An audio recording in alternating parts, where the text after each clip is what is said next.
Hi, welcome to Sketch and Angle, a podcast about leadership development. Each week, we share a thought or a theory from an expert in his field that displays the art of leadership. We then sketch an angle by commenting or sharing our views on that topic with the hope that we can add value to you. And now, here's your host, Heinz Fokas.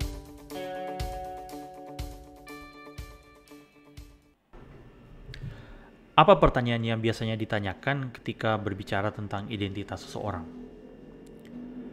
Ya, dalam berbagai macam diskusi pasti pertanyaan yang paling lumrah yang akan ditanyakan adalah who are you? Gitu ya. Dan ketika dibalik, ketika seseorang pribadi menanyakan tentang identitas dia akan bertanya pertanyaan who am I? Siapa sebenarnya saya? Karena kemampuan seseorang menjelaskan atau menjawab pertanyaan itu akan sangat berpengaruh kepada cara orang tersebut itu memimpin.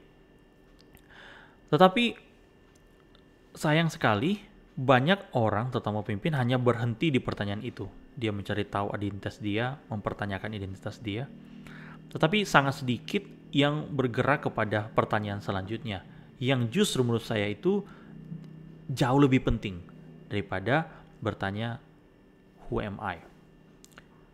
Pertanyaan yang saya maksudkan adalah pertanyaan yang sifatnya, yang ketika seorang pemimpin mampu menjawab itu, dia sebenarnya akan mengetahui siapa otoritas yang berada di atas dia, yang memimpin dia dalam setiap pengambilan keputusan, dalam praktik-praktik yang dia lakukan. Dan selanjutnya siapa yang sebenarnya bisa dikatakan audience atau orang-orang yang kemudian bisa menerima keputusan yang dia lakukan atau pilihan-pilihan yang dia ambil. Nah, pertanyaan yang saya maksudkan adalah whose am I? Siapa sebenarnya pemilik saya? Siapa yang kemudian sebenarnya ketika saya mengambil keputusan, mereka yang bisa dikatakan mereka yang memberikan approval, mereka yang memberikan penerimaan, mereka yang memberikan kata ya atau persetujuan. Nah, bagi saya ini adalah pertanyaan yang sayang sekali jarang dibicarakan oleh pemimpin. Padahal ketika dia meluangkan waktu untuk terus mengevaluasi pertanyaan ini, dia akan perlahan-lahan membentuk identitas dia sebagai pemimpin. Saya ambil contoh seperti ini.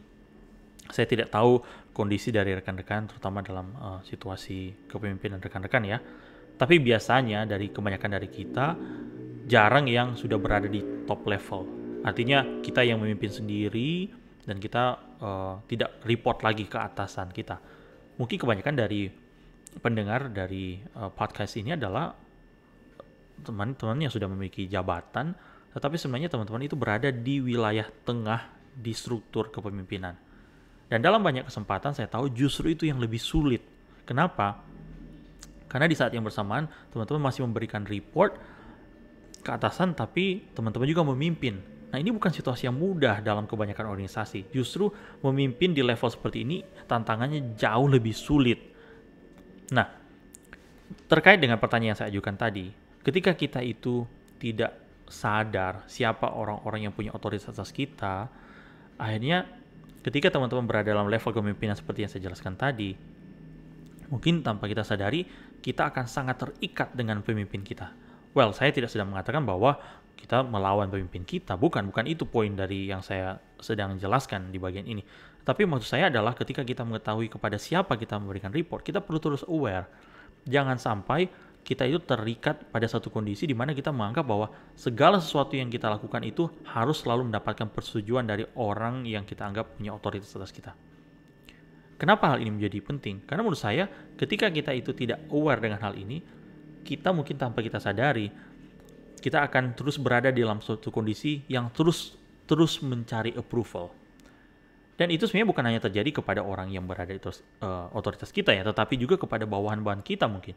Akhirnya segala sesuatu yang kita lakukan, kita terus mencari penerimaan. Karena mereka yang menjadi audience kita. Mereka yang mengangguk, memberikan penerimaan, memberikan kata ya atas setiap keputusan yang kita ambil. Nah, tentu ini tidak sehat jika seseorang pemimpin ini ingin menjadi pemimpin dalam jangka waktu yang lama. Seorang pemimpin harus belajar untuk menyadari akan kondisi dia, menyadari posisi dia sebagai seorang pribadi, dia tahu identitasnya, tapi di saat yang bersamaan dia juga tahu kepada siapa seharusnya dia memberikan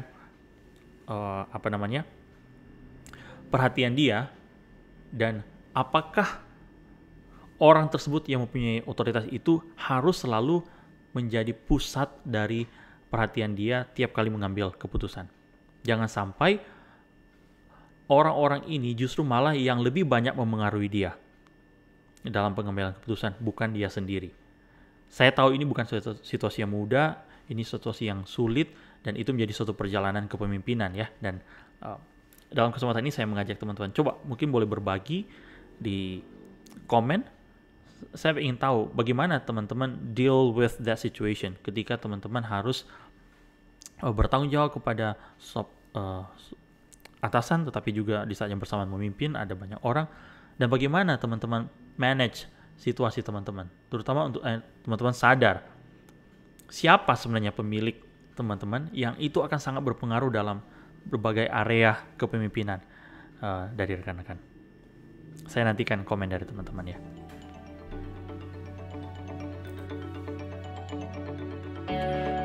Thanks for joining us this week on Sketch and Angle. If you found value in the show, we would appreciate if you would simply tell a friend about the show. And be sure to tune in next Monday for our next episode.